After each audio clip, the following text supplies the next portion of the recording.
రాజకీయాలను శాసించే బలమైన సామాజిక వర్గంగా ఉన్న ముదిరాజుల అభివృద్ధికి పట్టం కట్టాలని, ముదిరాజుల అభ్యున్నతికి కృషి చేస్తానని తాండూరు బీఆర్ఎస్ అభ్యర్థి పైలట్ రోహిత్ రెడ్డి అన్నారు. రాజకీయాలను శాసించే సత్తా ముదిరాజులకు ఉందని, ముదిరాజులు తలచుకుంటే ఎమ్మెల్యేలు, మంత్రులు అవుతారని అన్నారు రోహిత్ రెడ్డి. నియోజకవర్గంలో 17 కొత్త చేపల చెరువులను ముదిరాజుల కోసం ఏర్పాటు చేస్తామని అన్నారు. బీఆర్ఎస్ ప్రభుత్వం బీసీ కులాలకు ఏదో రకంగా ఆదుకుంటోందని అన్నారు. తాండూరు నియోజకవర్గంలోని ముదిరాజులతో ఆత్మీయ సమ్మేళన కార్యక్రమాన్ని ప్రభుత్వ జూనియర్ కళాశాల మైదానంలో నిర్వహించారు. ఈ సమ్మేళన కార్యక్రమానికి భారీ సంఖ్యలో ముదిరాజు కులస్తులు హాజరయ్యారు. తాండూరులో నాకు ముదిరాజులు ఇచ్చిన అండదండలు, నాకు ఇచ్చిన ఆశీర్వాదాన్ని నేను నా జీవితాంతం మర్చిపోను అనే విషయాన్ని నేను మీకు సభాముఖంగా తెలియజేస్తా ఉన్నా.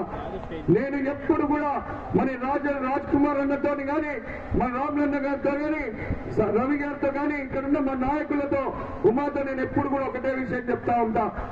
మరి ముదిరాజుల కోసం మనం ఏమన్నా చేయాలి అని చెప్పి ఎప్పుడు వాళ్ళ సంక్షేమం కోసం మనం పెద్దపీట వేయాలి.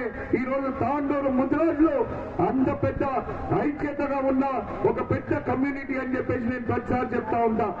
అందుకే నా దృష్టికి ఏ సమస్య తెచ్చినా చేపల చెరువుల విషయమే కావచ్చు, ఈ రోజు నేను గొప్పగా చెప్పుకోగలుగుతా.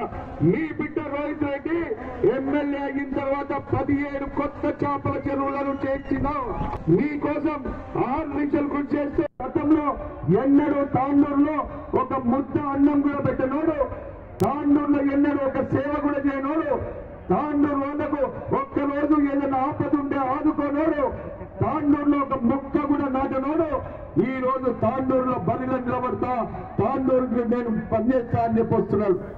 ఈ రోజు మీరు గమనించాల్సిన అవసరం ఉంది తాండూరులో ఏం జరుగుతుంది.